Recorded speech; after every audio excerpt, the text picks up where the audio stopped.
In today's video, I'm going to teach you how to delete a Zendesk ticket, a task that you might need to handle from time to time for various reasons.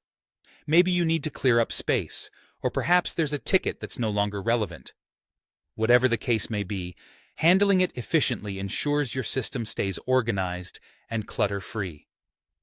Let's dive right into the step-by-step process to achieve this seamlessly.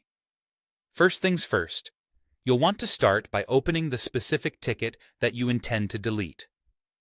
Ensure you're certain about the ticket you're about to interact with, as this action, while reversible to an extent, should be executed cautiously.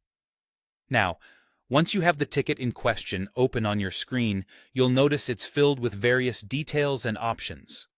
Your next point of action would be to navigate your attention to the upper right corner of the ticket interface, where a menu icon identified by 3 dots, often referred to as the Ticket Options menu, resides.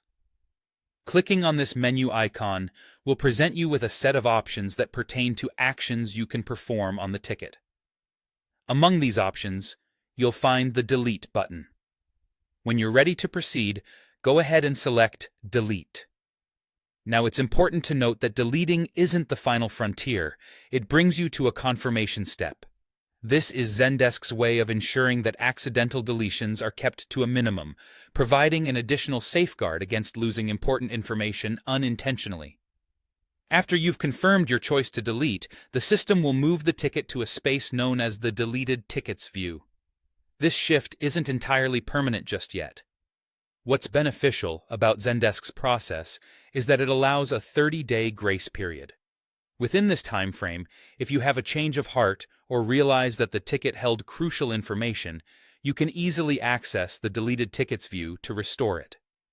This feature provides a fantastic buffer for decisions made in haste or necessity, offering peace of mind that not all is irrevocably lost. To make the most of this feature, it's a good practice to periodically review the tickets in this deleted section. That way, you can permanently erase those you no longer need and recover any mistakenly deleted tickets. This will help you maintain a tidy system without the clutter of unnecessary or outdated tickets. Remember, organizing your Zendesk environment by periodically managing your deleted tickets optimizes both your workflow and the system's performance.